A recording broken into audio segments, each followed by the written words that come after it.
Salam sejahtera bagi kita semua. Emana kembali hadir dengan podcast pembahasan firman Tuhan. Semoga firman Tuhan yang murni mampu merawat batin kita, menguatkan roh kita, dan membangun iman kita di hadapannya. Silakan menikmati podcast Emana hari ini. Salam damai sejahtera saudara-saudari, para pendengar Emana sekalian. Syukur pada Tuhan kami bisa kembali melayani saudara-saudari dalam podcast kali ini.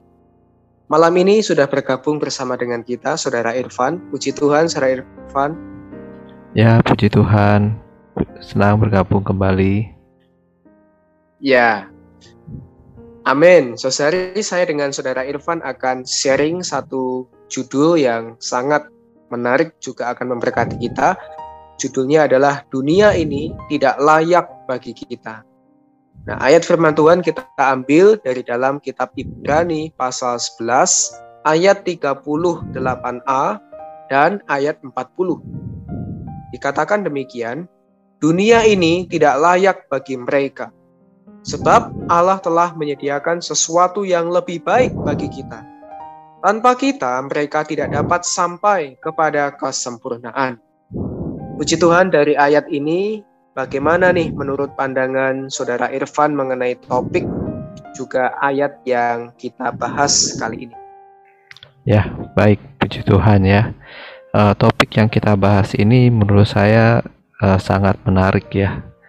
Ketika kita berbicara mengenai dunia itu tidak layak bagi kita, maka kita harus tahu ya, dunia apakah yang dimaksudkan di ayat ini.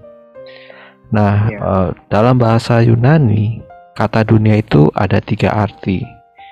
Yang pertama itu kosmos. Ini mengacu kepada sistem dunia, pengaturan yang ada di dalam dunia. Nah, kemudian yang kedua itu aion, mengacu kepada zaman, suatu periode waktu yang ada di dalam dunia. Dan ketiga itu oikomene. Ini mengacu kepada tempat berhuninya kita di bumi ya, tempat perkumpulan begitu ya. Nah, pada Ibrani 11 ini dunia yang dimaksud adalah kosmos. Jadi ini mengacu kepada sistem dunia yang kita sadar sementara ini diatur oleh iblis, musuh Allah. Jadi kita sebagai kaum beriman memang harus sadar kita bukan bagi sistem dunia ini. Sistem dunia ini tidak layak bagi kita. Ya, jadi kita ini umat tebusan Allah. Kita ini harusnya ada di bawah sistem pengaturannya Allah. Jadi kita ini bagi Allah dan kita bukan bagi dunia. Amin. Amin. Wah, benar sekali ya. Ini sangat menarik bahwa kita ini sebagai umat tebusan Allah, kita ini harusnya bagi Allah, bukan bagi dunia. Baik, Saudara Irfan, saya akan bacakan ya bahan bacaan yang ada di renungan kali ini. Dikatakan di sana demikian. Di dalam Ibrani pasal 11 membicarakan sejarah iman dan saksi-saksi iman. Orang-orang yang mati martir telah mempersaksikan bahwa mereka menikmati kesunyian Allah demi iman. Saya tidak bisa melupakan bahwa di tahun 1930-an ada 2 orang misionaris menjadi martir di China. Pada saat mereka akan mati martir, salah seorang berkata, "Wajah setiap martir seperti wajah malaikat." Yang lain berkata, "Kalau aku masih ada 1 nyawa lagi, aku tetap akan menjadi martir bagi Tuhan." Allah mengizinkan mereka menjadi martir di China tanpa melakukan apa-apa untuk menolong mereka. Mereka menikmati kesunyian Allah demi iman. Ketika kita membaca sejarah iman yang tercatat di dalam pasal ini, kita nampak pasal ini bukan hanya catatan mujizat, tetapi juga catatan kesunyian Allah. Nah, Allah tidak selalu memberikan pertolongan kepada kaum salehnya secara lahiriah, tetapi sering membuat mereka dapat menikmati kesunyiannya secara batiniah. Wah, ini sangat menarik ya. Kemudian di ayat 35 mengatakan, tetapi orang-orang lain membiarkan dirinya disiksa dan tidak mau menerima pembebasan, supaya mereka beroleh kebangkitan yang lebih baik. Kebangkitan yang lebih baik bukan hanya kebangkitan yang pertama, seperti yang bisa kita lihat di kitab Wahyu pasal 20 ayat 4-6. Kebangkitan hayat di dalam Yohanes 5 ayat 28-29, tetapi juga kebangkitan luar biasa yang dicatat dalam kitab Filipi pasal 3 ayat 11. Kebangkitan ekstra, kebangkitan yang di dalamnya para pemenang Tuhan akan menerima pahala kerajaan. Nah, inilah yang dituntut oleh Rasul Paulus di dalam ayat 38, membicarakan orang-orang yang mengalami penderitaan itu karena iman. Mengatakan bahwa dunia tidak layak bagi mereka. Umat beriman ini adalah umat yang khusus, yang berada di tempat yang tertinggi. Mereka tidak layak bagi dunia yang telah rusak ini. Hanya kota kudus Allah, Yerusalem baru, yang layak mendapatkan mereka. Nah, Saudara Irfan, bagaimana nih menurut saudara mengenai bahan bacaan ini yang kita bisa lihat di kutipan renungan hari Selasa ini? Ya, baik ya. Jadi bahan bacaan tadi sungguh saya rasa sangat tepat ya.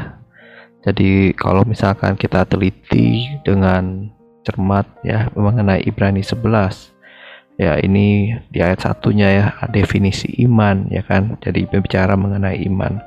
Kemudian di pasal ini kita bisa melihat banyak tokoh-tokoh atau teladan iman ya. Khususnya tokoh-tokoh teladan iman ini dalam perjanjian lama. Nah, mereka ini sangat beriman kepada Allah. Mereka menantikan sesuatu yang tidak mereka lihat secara fisik. Namun mereka memiliki iman terhadap yang tidak mereka lihat secara fisik itu. Contoh Abraham, ya kan, kita tahu Allah memanggil dia keluar dari Ur Kasdim. Dia waktu keluar tidak dikasih tahu ya kemana, tapi ke negeri yang akan kutunjukkan kepadamu ya. Jadi di Ibrani ayat 16 ini, pasal 11 ayat 16, di sana dikatakan ya Abraham menantikan tanah yang dijanjikan Allah, kota yang Allah persiapkan baginya ya. Jadi inilah langkah iman Abraham, bapak orang beriman ya.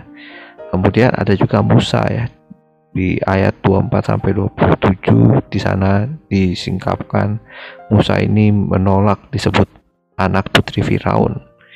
Dia lebih suka menderita sengsara bersama dengan umat Allah. Nah, ini seperti tadi ya, para martir, ada kesunyian ya, yang menderita, rela meninggalkan Mesir. Mengapa? Karena Musa melihat satu upah dan dia mengarahkan pandangannya kepada upah ini ya, yang nilainya kekal ya, yang tidak disediakan di dunia, di bumi ini. Jadi terhadap gambaran saksi-saksi iman ini, semoga kita semakin juga dikuatkan ya. Bagaimana kita hari ini kita perlu mengarahkan pandangan kita kepada hal-hal yang nilainya kekal. Kita jangan terlalu terpaku pada dunia. Dunia benar-benar sistemnya ini tidak layak bagi kita. Yang layak bagi kita adalah Kristus karena nilainya kekal. Kita juga perlu banyak mempersembahkan diri kepada Dia ya. Kita mau seperti Paulus tadi ya, ada mengejar pahala, ada kebangkitan ekstra dan sebagainya.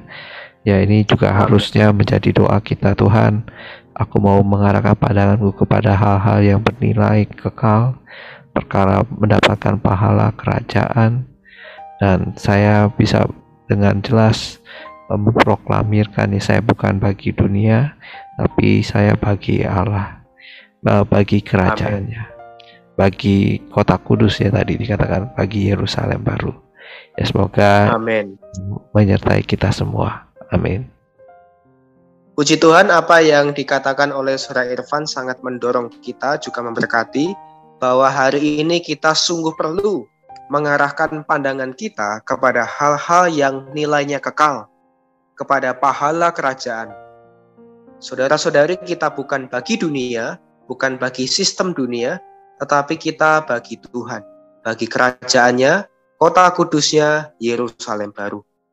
Puji Tuhan, untuk menutup podcast kita kali ini di dalam kasih, Saudara Irfan bisa berdoa untuk kita semua. Ya, baik, mari kita berdoa. Tuhan Yesus, terima kasih Tuhan untuk kesempatan yang Kau berikan kepada kami ketika kami membahas mengenai Ibrani pasal 11 ini. Kami mau Amin. sama-sama menyadari bahwa dunia ini Tuhan sungguh tidak layak bagi kami. Kami sudah Kau beli, kami kini adalah milik-Mu. Berkati kami Amin. semua yang ada di sini, khususnya para pendengar podcast Emana Tuhan.